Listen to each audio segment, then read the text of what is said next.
Përshëndetje të nderuar shikues, jemi rikthyer në magazinën RTKLive. Dialogu me Serbinë po vazhdon të mbetet një prej temave më të diskutuara në vend, në fakt prej vitit 2011, kur ka nisur të diskutohet në Bruksel, fillimisht si dialog teknike, më pastaj dhe si dialog politik. Ndërkohë në Kosovë janë miratuar disa rezoluta për këtë temë, tash së fundi ishin edhe 3 rezoluta, një e pozitës dhe 2 të opozitës, derisa dialogu me Serbinë që po zhvillohet në Bruksel nisër do të rikthehet sërish në seancën e Kuvendit të Kosovës dhe pikrisht për këtë temë tani në këto momente kur ne po raportojmë, shumica e grupeve parlamentare janë në takime mes deputetëve të tyre për të dalë me qëndrimet e fundit rreth asaj se si do të veprojnë nesër gjatë seancës së Kuvendit të Kosovës kur prapritet të votohet propozim rezoluta që ka të bëjë me dialogun që po zhvillohet me Serbinë. Ndërkaq që tani me mua në studio është deputeti i Nisme Social-Demokrate, zotëri Haxhi Shala, mirë se erdhët në studion e RTK-s. Atëherë, çfarë qëndrimi do të mbajë Nisma Social-Demokrate nesër në seancën ku pritet të diskutohet sërish për dialogun? Nisma për Kosovën, njëkohësisht edhe koalicioni, partner të koalicionit tash që vetëm në takim, edhe posa mora informatën që Nisma për Kosovën nesër do të merr pjesë në këtë seancë. Besoj që edhe partnerët e koalicionit do të marrin pjesë në seancën e thirrur nga Lidhja Demokratike e Kosovës për të diskutuar rezoluta rreth dialogut me Serbinë. Çfarë prisni nga seanca e nesërme? Si prisni se do të shkojë kjo seancë? Kur dihet se shumë seanca kanë dështuar pikërisht për këtë temë. Tash në rezoluta për dialog kanë thirrur edhe shumë parti tjera, opozitare dhe qeveria, njëkohësisht ne do ta zhvillojmë debatin në seancë, njëkohësisht në fund të debatit besoj që të gjitha grupet parlamentare do të ulen dhe do të harmonizojnë të gjitha rezolutat të cilat janë, ose të gjitha grupet parlamentare do t'i kenë pikat e veta të sa do t'i fusën me një rezolut dhe besoj që do të sillet në seancë për të votuar ajo rezolut ose për të nxjerrur një rezolut nga Kuvendi i Republikës Kosovës rreth bisedime me Serbinë. Zoti Shala, kohën e fundit e përmenda kanë qenë disa rezoluta, ishte një e pozitës, ishin edhe 2 tjera të opozitës, nesër do të votohet rezoluta e thirrur pra seanca nga Lidhja Demokratike e Kosovës. Në fakt se cila prej tyre rezolutave pak a shumë siç e kemi pa ishin të ngjashme. Pse mendoni se është dashur tani pikërisht nesër të diskutohet kjo rezolutë? E cila është në tavolinë me një pikë me sa e di. Po, nesër është seanca e jashtëzakonshme është thirrur nga 40 diçka deputet ose mbi 40 deputet. Nuk mund të themi që është thirrur nga Lidhja Demokratike apo vendosja apo ndonjë parti tjetër, po nga 40 deputet në shkrimet e cilat i kanë vendosur dhe aty është thirrur vetëm për çështja e dialogut. Po tash besoj ashtu do të rrjedhin ngjarjet se të gjitha partitë do të diskutojnë lidhur me qëndrimet e partive politike rreth bisedimeve.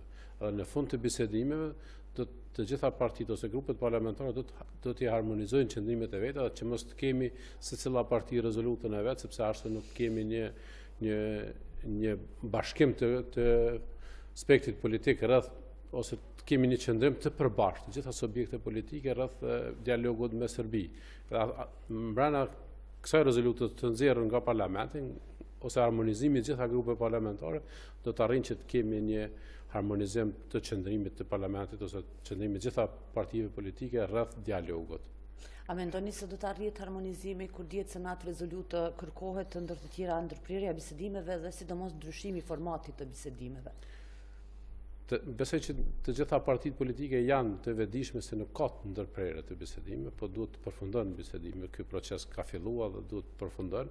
Edhe këtu duhet të shkojnë edhe debate se si do të përfundojnë, cilat janë qëndrimet e parlamentit, si duhet të harmonizojnë parlamenti me qeverinë bisedime, si duhet të raporton delegacioni emëruar nga qeveria represive në parlament, edhe kësaj duhet të shkohet për ndryshëm, nëse ndonjë subjekt politik është interesuar për të bllokim, atë do të shihet nesër se cila është interesimi i partive politike. Po për ndryshimin e formatit, çfarë qëndrimi ka Nisma sa i përket mundësisë për të ndryshuar formatin e bisedimeve aktualisht, të cilat janë zhvilluar?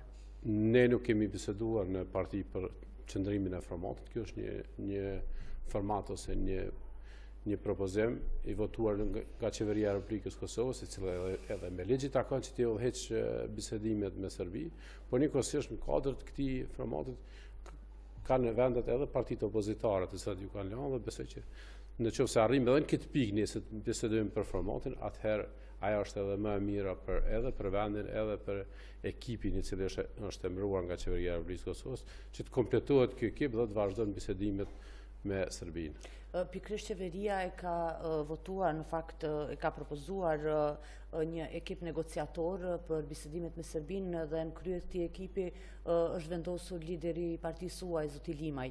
Por në anën tjetër është presidenti Haxhi, i cili vazhdimisht insiston që dialogun ta udhëheq ai. Si mendoni se do zgjidhet kjo çështje dhe çfarë uniteti do të mund të zgjidhet në këtë pikë? Për këtë arsye edhe është seanca, dhe mirë është që është thirrë kjo seancë e jashtëzakonshme që të bisedohen në gjitha pikat e mundshme.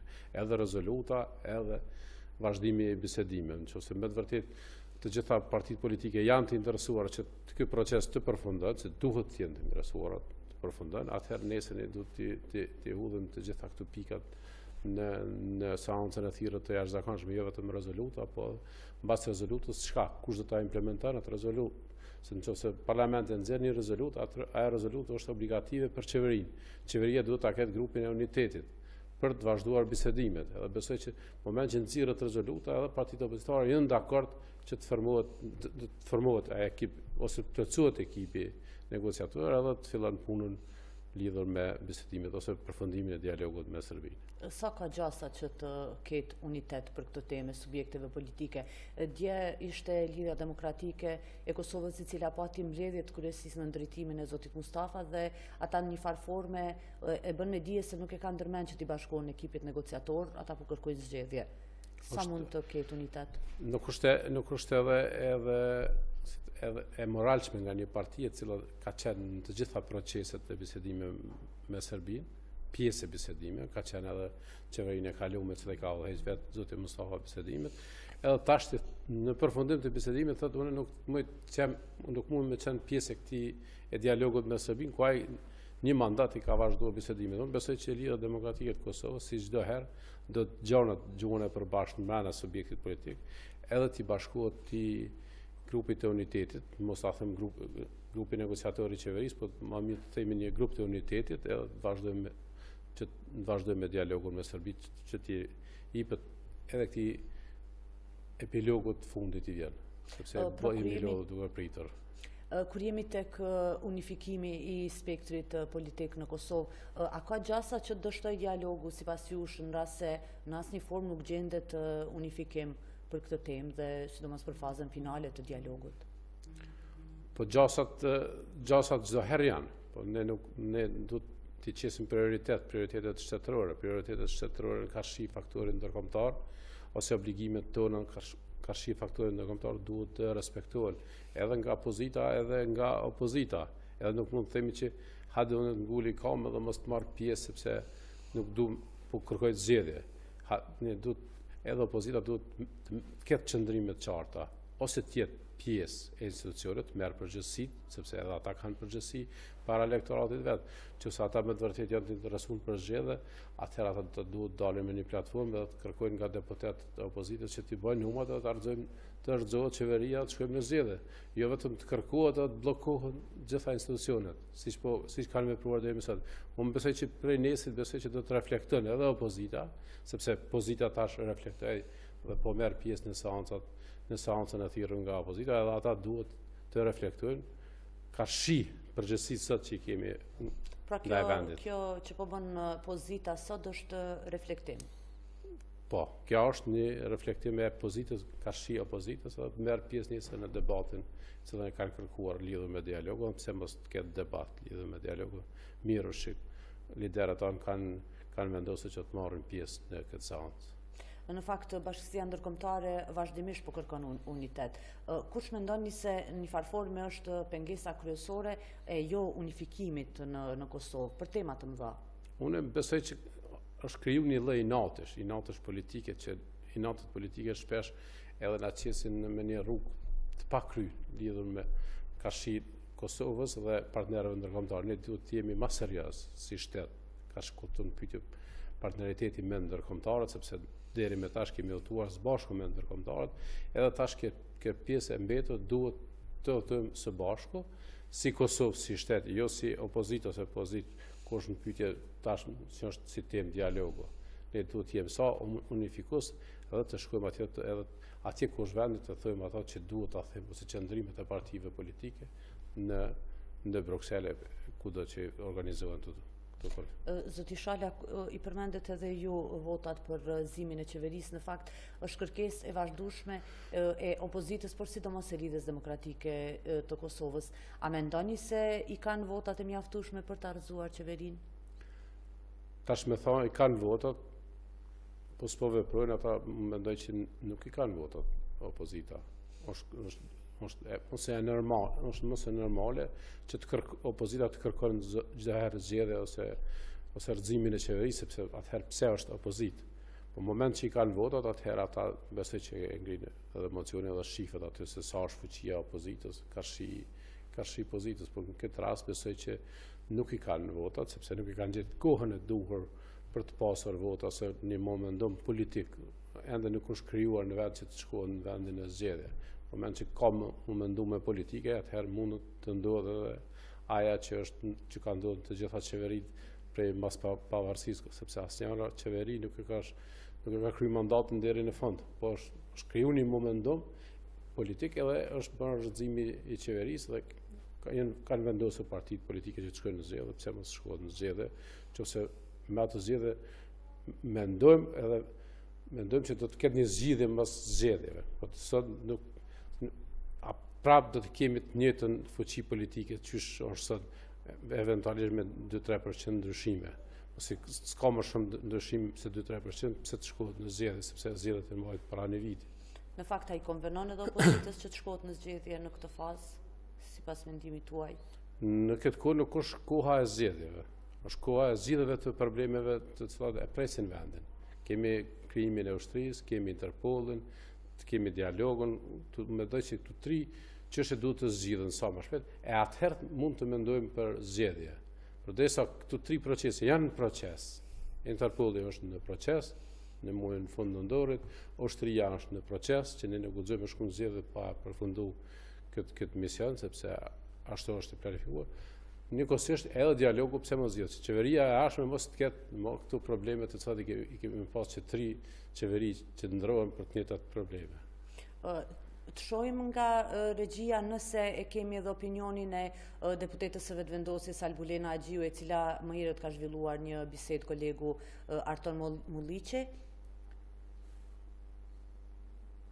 Atëherë nuk e kemi për momentin, besoj se do ta kemi qëndrimin edhe të vetëvendosjes, derisa e përmenda edhe më herët edhe Alianca për Ardhmërinë e Kosovës, në fakt edhe Partia Socialdemokrate në këto momente, grupet e tyre parlamentare janë duke zhvilluar takime me deputet, sigurisht për seancën e nesërme dhe daljen përfundimisht me qëndrimet e tyre sa i përket seancës së nesërme. Në anën tjetër, zoti Shala, janë diskutuar shumë edhe deklarimet e presidentit Haxhi, i cili thot se nuk do të ketë ndryshim kufish, por korrigjim kufish. Në anën tjetër, disa herë ka përmendur bashkimin e luginës së Preshevës me Kosovën. Natyrisht edhe ana e Preshevës janë shprehur të gatshëm të paktën në takimet që janë zhvilluar në Kosovë. Si shihni ju këtë deklarim të presidentit Haxhi? Çka në fakt nënkuptoni me këtë deklarim të presidentit Haxhi, kur thotë se nuk do të ketë ndryshim të kufish, por korrigjim dhe do ta marrim Preshevën? Me të vërtetë edhe unë jam shumë i paqartë edhe ai vetë më duket është asnjëherë nuk ka zbërthyer idenë deri në fund. Po ti pyetsh jo vetëm shqiptarët në Preshevë dhe Medvez dhe Buenos, a janë për bashkim shqiptarë 100% janë. Po edhe shqiptarët në Kosovë, nëse i pyesin a jeni për bashkimin e këtyre tri komuna me Kosovën, të gjithë janë po. Po korrigjimi çka nuk kupton. Asnjëherë idenë zoti Haxhi nuk e ka zbërthyer deri në fund. Edhe për këtë arsye ka lënë shumë paqartësi. Ka odër të paqartësive të tyre, edhe ne jemi kundër asaj çka thot ai. Duhet të zbërthehet ideja e presidentit nga vetë presidenti, sepse aja ideja është vetëm e presidentit në këtë kohë. Të gjitha partitë janë kundra kësaj të cilën deklaron ai, sepse të gjithë jemi të paqartë me atë çka deklaron ai, sepse është edhe ai vetëm duket është i paqartë në të gjitha emisionet që e kemi përcjellë në intervista që ka pas me gazetar, ka qenë jashtëzakonisht i paqartë dhe nuk mund të deklarojmë tash se çka me të vërtetë don ai njeri. Nëse me të vërtetë don që këto 3 komuna t'ia bashkojnë Kosovës, edhe pse mos edhe unë pro kësaj, por nëse në moment që ajo është i paqartë edhe përmend korrigjimin, cili korrigjim në këtë rast? Për këtë arsye mund të themi lëshëm se unë jam kundër asaj se çka deklaron sepse është një deklaratë shumë e thatë, shumë e paqartë, e pazbërthyer deri në fund nga zoti Haxhi dhe nga askush tjetër kush nuk është marrë me këtë temë që ta zbërthën deri në fund këtë ide. A mendoni se presidenti në këtë fazë kur më së shumti ka përmendur temën e dialogut me Serbinë është i gatshëm që të tërhiqet nga drejtimi i bisedimeve me Serbinë në Bruksel? Kjo mbetet parlamentit. Parlamenti duhet të vendosë se cila do të jetë rruga ose se do të jetë njerëzit të ta udhëheqin këtë ekip negociator. Nëse parlamenti me të vërtetë dëshiron që t'ja ndalë këtë rrugë presidentit Kosovës, e ka shansën nesër, masese ose në seancët e radhave që t'ja ndalë dhe të formon ekipin e vet, i cili do të udhëheq bisedimet, njëkohësisht edhe do të raportojnë para deputetëve.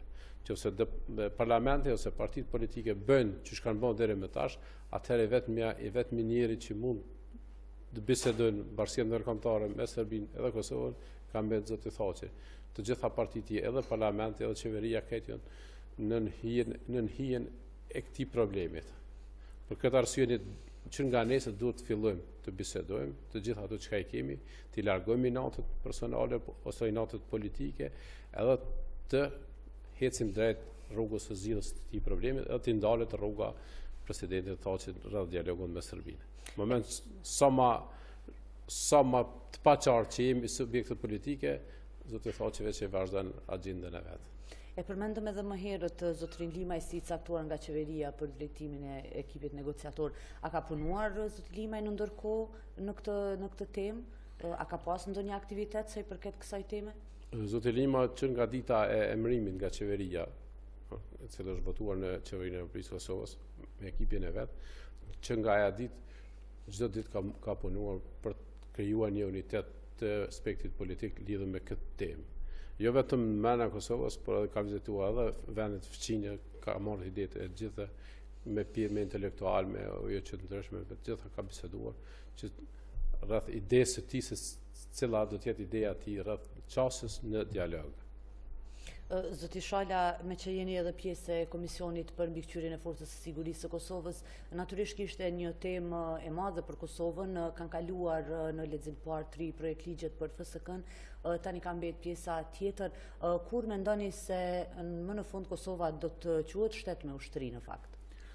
Ne me përfundimin e leximit të parë të 3 ligjeve, si komision kemi formuar grupin i cili do të merret grupi për shërtimin e këtyre 3 ligjeve, kemi bën një plan ose një agjendë një mujore se si do t'ju çasëm problemi. Në kuadër të atij planit edhe sot e kemi pas një takim me ministrin e FSK-s dhe komandantin e FSK-s dhe të gjithë e prort ku në atë takim ka qenë edhe përfaqësuesi i NATO-s. Kemi biseduar, kemi parë planin zhvillimor të FSK-s për 10 ligje. Edhe që nga 6 nëntor ne do të kemi 2 ndëgjime publike. Një do ta kemi në Prizren, për shkak se Prizreni është i populluar nga të gjitha komunitetet, që të vinë komunitetet të ndëgjojnë nga përfaqësues të popullit. Në atë panel do të jenë pjesë edhe deputet nga minoritetet, nga të gjitha komunitetet. Njëkohësisht edhe dëgjimin e dytë do ta kemi në Graçanic me të nënën, po atë javën që vjen, edhe e mbyllim atë çështjen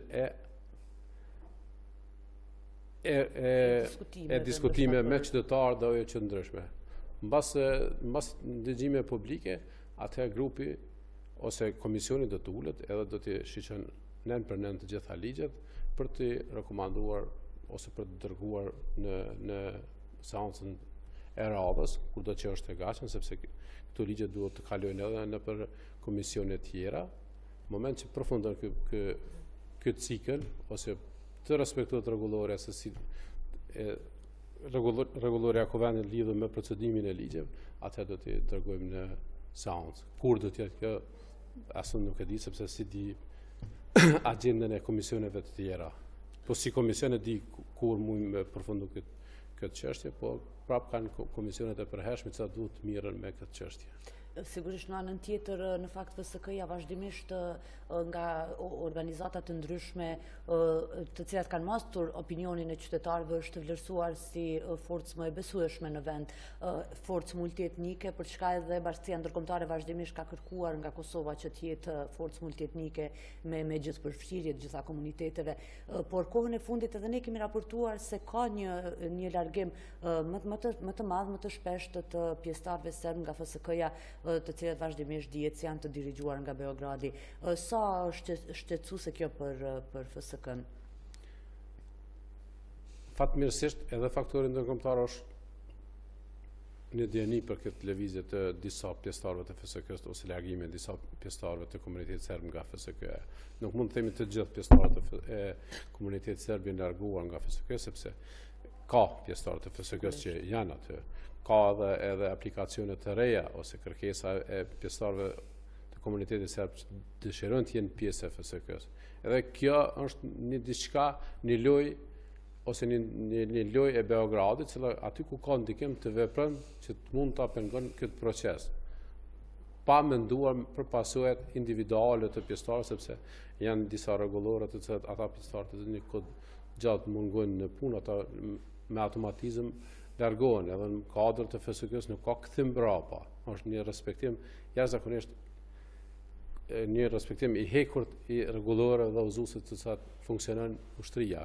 Kështu që Beogradi nuk është duke menduar individualisht për person, po vetëm se si të arrijnë që para fakturit ndërkombëtar të nxjerrë diçka për të penguar këtë proces. Po fatmirësisht edhe në ata faktorë ndërkombëtar janë një ori, sepse ata punojnë së bashku me FSK, kanë krijuar një partneritet jashtëzakonisht të mirë, edhe besoj që nuk do të arrijnë qëllimin e Beogradit, por vjen keq për pjesëtarët e një pjesë e pjesëtarëve të FSK, një numër jashtëzakonisht i vogël, që janë larguar, sepse edhe FSK-ja i humb disa kuadra të veta, sepse FSK-ja çdo ditë investon në kuadrat e veta, edhe ata investimi i FSK-s, njëkohësisht ata humbin në të drejtë për qenë pjesë e FSK-s nesër. A e dini sa ka punuar shteti ose çka do duhet bënte shteti i Kosovës në një farë mënyrë për të evituar këtë presionin e Beogradit mbi pjesëtarët serb të FSK-s? Sepse dihet ka, përmendet edhe ju, shumë të rinj të cilët aplikojnë dhe kanë dëshirë që të bashkohen forcës së sigurisë, por mbase për shkak të presionit serb të Beogradit kanë frikë që të bëhen pjesë e FSK-s. FSK-ja sot në janë njoftuar me këtë situatë dhe veprimet që kanë marrë. Ato që kanë mujtë të bisedojnë, individualisht kanë biseduar provet e tyre me pjesëtarët, po me të vërtetë ata janë jashtëzakonisht të kërcënuar që të lirojnë vendet. Dhe më vjen keq, edhe FSK-s vjen keq shumë për ata njerëz që janë larguar në fund të shndrimit të FSK-s në një ushtri. Ndoshta nesër do të jetë vend, sepse nesër tani mos për shkak të rregulloreve të cilat i kanë nuk do të mund të kthehen, por në vendet e tyre do të jenë pjesa e cila ka shprehur dëshmërinë që të jetë pjesë e tyre, dhe në konkursin e parë që do të jetë, do ta shohim që ai numër i cili është larguar i komunitetit serb nga FSK-ja do të rritet edhe herë aq sa është. Përfundimisht, i thatë procedurat, por a ka shpresë që Kosova të bëhet me ushtri para vitit të ri, do të thotë në përmbyllje të këtij viti? Unë besoj që e kam thënë para një vitit përfundimi i vitit 2018, Kosova do ta gjanë me ushtri. Zoti Shala, ju faleminderit shumë që ishit mysafir në studion e RTKLive. Faleminderit nga ju.